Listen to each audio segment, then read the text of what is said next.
Harry Brook रुक रुक रुक, भाई रुका नहीं और भाई ने बहुत मारा। मतलब उन सभी लोगों को जवाब दे दिया जो कह रहे थे ना कि जो करोड़ों में अंग्रेज बिके हैं ये सिर्फ लूटने आए। हैरी ब्रूक ने आज शतक मारकर कहा कि हाँ भाई, कौन कौन थे जो कह रहे थे कि हम खाली लूटने आए, आज लूटेंगे लेकिन महफिल। जबरदस्त तरीके से लूटा, ऐसा लूटा कि एक वक्त तो लगा कि अनाउंसमेंट करवा दी जाए यार कि कोलकाता जो एयरबेस है वहां से फ्लाइट टेक ऑफ होना बंद हो जाए, क्योंकि हैरी ब्रूक जो है वो 2-4 गेंद वहां भी पहुंचा सकते हैं। जबरदस्त बल्लेबाजी। आप फास्ट बॉलर लेकर आइए, हैरी ब्रूक आपको ताबड़तोड़ छक्के मार के उस पार पहुंचा देंगे। वो लॉकी फर्ग्यूसन के ओवर में जो मारा उन्होंने, आगाज दिखा दिया कि आरंभ है प्रचंड। हालांकि पहले मैच में 13, फिर 3 और फिर 13, ये हैरी ब्रूक की कहानी थी। वैसे वो विके भी 13 में थे, 13 और उनका 3 का आंकड़ा जो है वो बहुत जबरदस्त चल रहा था। लेकिन हैरी ब्रूक ने आज सांसें थामी, धैर्य रखा और 32 गेंदों पर उन्होंने अर्धशतक मार दिया। पहले ही तो 32 पर मारा और आखिरी के जो है वो 23 गेंदों पर उन्होंने फिर 50 ठोक दिया। जबरदस्त बल्लेबाजी। फास्ट बॉलर को तो उन्होंने, कहते हैं ना कि वो मालपुआ समझ के खा रहे थे, बहुत अच्छा मारा। 26 गेंद पे 66 रन ठोक दिए फास्ट बॉलर के खिलाफ और 29 गेंदों पे 34 रन जो है वो स्पिनर के खिलाफ थोड़ा सा वो संभल रहे थे। हालांकि उस समय अभिषेक शर्मा ने सारा काम पूरा कर दिया, लेकिन ये खिलाड़ी लाजवाब। हालांकि हैरी ब्रूक जो है वो कुछ अलग लेवल के खिलाड़ी हैं और ये बात हम सभी मानते हैं, आप क्यों नहीं मानेंगे। बीते 4 महीने में हैरी ब्रूक ने 4 टेस्ट सेंचुरी मारी है और आईपीएल में शतक ठोक दिया है। और ये जो रेंज है ना टेस्ट क्रिकेट से T20 की, ये उनकी लाजवाब है, बहुत ज्यादा अच्छी है और इसी वजह से लोग उन्हें बहुत हाई रेट कर रहे हैं। लोग कह रहे हैं कि यार ये खिलाड़ी बहुत बड़ा खिलाड़ी है। वैसे रिकॉर्ड्स भी बहुत सारे बने हैं, ये पहले खिलाड़ी बन गए हैं जिन्होंने पीएसएल में और आईपीएल में शतक लगाया है। अब तक कोई ऐसा खिलाड़ी नहीं, जबकि इंटरनेशनल क्रिकेट में तकरीबन 960 खिलाड़ी ऐसे हैं जो आईपीएल में खेल चुके हैं। इसमें से लाजमी सी बात है बहुत सारों ने पीएसएल भी खेला होगा, लेकिन अब तक कोई ऐसा खिलाड़ी नहीं रहा जो पीएसएल में शतक मारकर आईपीएल में शतक मार चुका। तो उसमें ये खिलाड़ी जो है ये अब टॉप लिस्ट पर आ रहा है। हैदराबाद के लिए ये बहुत बड़े एसेट है। हैदराबाद की मालकिन के चेहरे की मुस्कुराहट जो है वो आज बहुत बढ़ गई होगी, क्योंकि जब उन्होंने पिक किया था उस वक्त वो बहुत मुस्कुरा रही थी, लेकिन जब पहली पारी में 13, फिर 3 और फिर 13 बनाए तो धड़कने बढ़ने लगे, क्योंकि स्पिनर के सामने ये संघर्ष कर रहे हैं। युजवेंद्र चहल ने आउट किया, रवि बिश्नोई ने आउट किया, तो लग रहा था कि यार इंडियन पिचेस पे सक्सेसफुल नहीं है, लेकिन आज इन्होंने शतक ठोका और वो पैसा जो था वो वसूल कर दिया। और ये हैदराबाद के तीसरे फॉरेनर प्लेयर हैं जिन्होंने शतक मारा। इससे पहले डेविड वार्नर और जॉनी बेरिस्टो ने इससे शतक मारा था। इसके अलावा कोई फॉरेनर प्लेयर ऐसा नहीं है जिसने हैदराबाद के लिए शतक मारा। तो ये भी एसआरएच के लिए एक नए। वैसे आज हैरी ब्रूक की गर्लफ्रेंड ये मैच देखने आई थी और मैच देखने क्या ही आई, मतलब किस्मत लेकर आई थी। हैरी ब्रूक ने शतक मारने के बाद कहा कि मेरा परिवार अब तक यहां पर था और मैं रन नहीं बना पाया था, लेकिन मुझे पता था कि जैसे ये लोग जाएंगे मामला अलग हो जाएगा। और उन्होंने कहा मेरी गर्लफ्रेंड यहां पर है। आसान शब्दों में वो कह रहे थे कि उनकी गर्लफ्रेंड जो है ना वो लकी चार्म है और पेरेंट्स को लेकर उनका जो नर्वसनेस है वो बढ़ गया था। पेरेंट्स ने इंडिया एंजॉय किया, 2-4 दिन घूमे, लगा लड़का परफॉर्म नहीं कर रहा, हम क्यों डांट खाएं कि 13 करोड़ में गया था, बाबू से कुछ पैसे लिए होंगे, निकल गए। लेकिन इसने एक क्लास जबरदस्त इनिंग जो है वो खेली है। हैरी ब्रूक के बारे में तो बहुत सारी चर्चाएं हो रही हैं। One of the youngest player हैं जिन्होंने आईपीएल में शतक मार दिया है। बहुत कम खिलाड़ी ऐसे जिन्होंने कम इनिंग खेली है। हैरी ब्रूक ने सिर्फ 4 इनिंग खेली शतक मारने के लिए और ये भी आईपीएल के इतिहास में वन ऑफ द ग्रेटेस्ट है। ब्रेंडन मैकलम ने तो पहली में ही मार दिया था। सिर्फ 3-4 खिलाड़ी हैं जिन्होंने इतनी कम इनिंग में अपना पहला शतक मारा है। तो ये भी एक बहुत बड़ा रिकॉर्ड है जो हैरी ब्रूक के नाम आ गया है। वन ऑफ द बेस्ट में आ गए हैं अभी से, चौथे मैच में शतक मारने के बाद।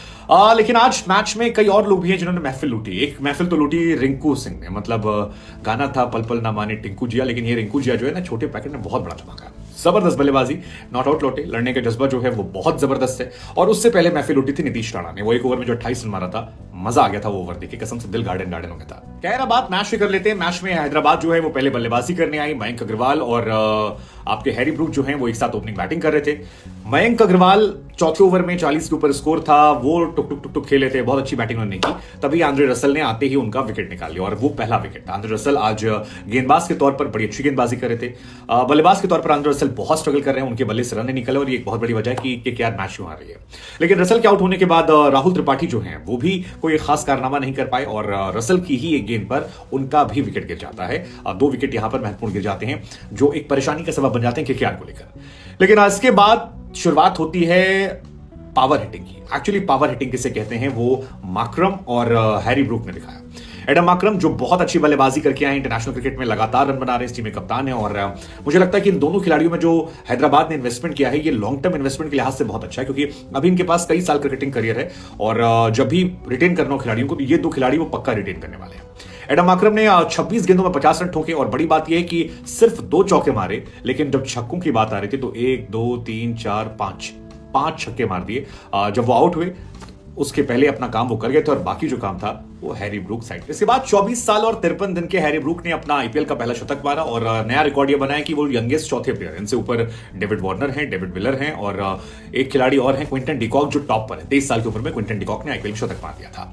तो ये चल रहा था, लेकिन आज इंस्पायर या कहें कि आप बहुत ज्यादा अच्छे लगे अभिषेक शर्मा। अभिषेक शर्मा की तारीफ इसलिए करनी होगी क्योंकि हैरी ब्रूक ने 34 गेंदों में 29 रन बनाए हैं स्पिनर से खिलाफ, जबकि अगर आप उनका ओवरऑल देखेंगे तो 55 गेंदों में उन्होंने शतक ठोक दिया है।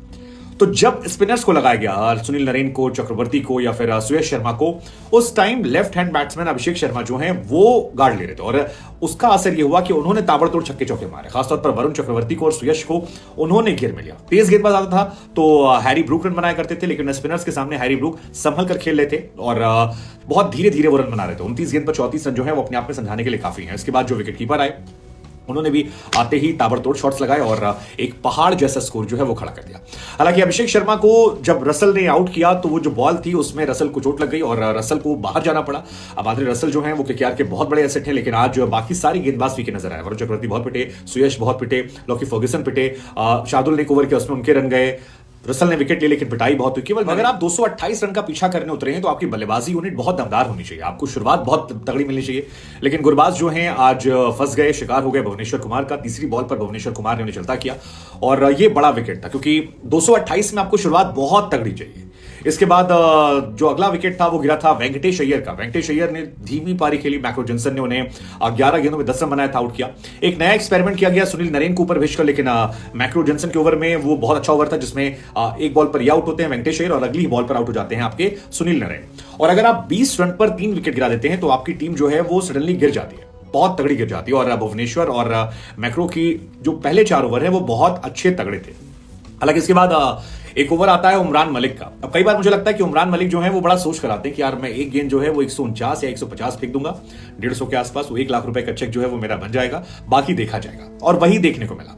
नीतीश राणा ने बहुत ही एक्सेप्शनल बल्लेबाजी करते हुए उस ओवर में जो ताबड़तोड़ छक्के चौके मारे हैं वो देखने लायक थे। मतलब उमरान मलिक जो स्पीड स्टार हैं, कई बार लोग कहते हैं कि यार रॉ पेस की बड़ी वैल्यू होती है, रॉ पेस की बड़ी वैल्यू होती है। मार्कोट के उस एक ओवर को हटा दे तो इस आईपीएल में ऐसा दिखा नहीं है। बहुत पिटाई की और एक ओवर में 28 रन ठोक दिए और वो मैच का मेरे ख्याल से टॉप मोमेंट था। नीतीश राणा और एन जगदीशन ने अच्छी बल्लेबाजी की। हालांकि आज एसआरएच की फील्डिंग जो है वो बहुत खराब थी। मतलब आप 5-6 कैचेस कैसे छोड़ सकते हैं? इस टाइम तो लग रहा था कि यार आप शॉट मारिए कैच छोड़ देंगे, आप चौका मारेंगे वो बॉल छोड़ देंगे। बहुत ही खराब फील्डिंग जो है एसआरएच ने की, वरना जो ये 23 रनों से जीते ये शायद 50, 53, 60, 65 से हो सकती थी क्योंकि एसआरएच की गेंदबाजी इतनी खराब नहीं थी। लेकिन उसके बाद एक ओवर आता है मयंक मार्कंडे का। मयंक के ओवर में जगदीशन का वो कैच छूटता है, उसके बाद मयंक कमबैक कर लेते हैं और मयंक की गेंदबाजी की वजह से भी केकेआर को झटका लगा क्योंकि मयंक मार्कंडे ने 4 ओवर में सिर्फ 27 रन दिए और इसमें 2 बड़े महत्वपूर्ण विकेट निकाल दिए। एक विकेट जो निकाला वो निकाला जगदीशन का जब पार्टनरशिप बननी शुरू हो गई थी 3 विकेट के बाद, और दूसरा विकेट जो था वो बहुत ज्यादा इंपॉर्टेंट था क्योंकि वो आंद्रे रसल का था। रसल जो है इस आईपीएल में बिल्कुल फ्लॉप चल रहे हैं और अगर रसल की आप बात करेंगे तो 3-1-1-0 और 35 रन ये उनकी बीती 4 पारियां हैं और इस वजह से बहुत ज्यादा नुकसान जो है वो केकेआर को देखना पड़ा। रसल के आउट होने के बाद शतक जो है वो पूरा किया रिंकू सिंह। नीतीश राणा ने 41 गेंदों में 75 रन बनाए, बहुत अच्छी बल्लेबाजी थी, कैप्टन के तौर पर एक बड़ा इंपैक्ट जो छोड़ा। लेकिन फिर रिंकू सिंह ने दिल जीता और रिंकू सिंह ने भी एक शतक बनाया। हालांकि फिलिप्स ने शतक बनाते हुए कैच छोड़ दिया था। 31 गेंद पर 58 रन उन्होंने बनाए। शार्दुल ठाकुर ने भी 7 गेंदों में 12 रन बनाए और इस वजह से मैच जो है वो केकेआर हार जाती है। भुवनेश्वर कुमार और मैक्रो जॉनसन ने बड़ी अच्छी गेंदबाजी की, 3 विकेट निकाले। भुवनेश्वर बहुत इकोनॉमिकल रहे और जॉनसन भी इकोनॉमिकल थे। मयंक मार्कंडे एक्सेप्शनल थे। नटराजन की पिटाई काफी ज्यादा हुई, नटराजन के साथ साथ वॉशिंगटन सुंदर की पिटाई हुई। उमरान मलिक भी पिटे, आखिरी ओवर में एक शार्दुल का विकेट ले लिया। लेकिन ये एसआरएच टीम जो है अब ये ज्यादा बेहतर नजर आ रही है और आपके पास कई ऐसे प्लेयर हैं जो फायर करेंगे तो फिर मैच बदलने का दमखम रखते हैं। इस एसआरएच को मैंने शुरुआत में बहुत हाई रेट किया था एसआरएच और राजस्थान रॉयल्स को, लेकिन फिर लगा कि शायद मैं गलत था। लेकिन आज की परफॉर्मेंस और लगातार 2 मैचों में जीत के बाद एसआरएच एक अच्छी टीम फिर से लग रही है और बहुत बड़े नाम नहीं है लेकिन नए खिलाड़ी हैं, ऊर्जावान खिलाड़ी हैं और यंग गन जो है वो बहुत ज्यादा परफॉर्मेंस देती है। और क्योंकि ये वो टीम है जिसमें जो आपका इंपैक्ट प्लेयर है वो बहुत अहम भूमिका निभाता है क्योंकि इस टीम के पास अच्छे गेंदबाज हैं, 3 अच्छे गेंदबाज आप फास्ट बॉलिंग में खिला लेते हैं। आपके पास स्पिनर मयंक मार्कंडे क्योंकि बहुत अच्छी फॉर्म में चल रहे हैं तो वो आपके लिए बहुत कमाल के हो जाते हैं। वॉशिंगटन सुंदर को आप बाहर से ले आते हैं तो कुल मिलाकर ये टीम जो है बहुत अच्छी है। आपके पास गेंदबाज के ऑप्शंस बहुत ज्यादा आते हैं। क्या ये टीम माकरमी कप्तानी में कुछ एक्सेप्शनल कर पाएगी? मैंने शुरुआत में भी कहा था कि यार इस आईपीएल में कोई कुछ भी कर सकता है। सिर्फ एक दिल्ली की टीम जो है मुझे 19-20 लग रही है, बाकी मुंबई भी कमबैक कर सकती है और सभी टीमें जो हैं वो एक दूसरे को हरा सकती हैं। तो ये वाला आईपीएल बेस्ट आईपीएल इस अब तक का ओवरऑल होने वाला।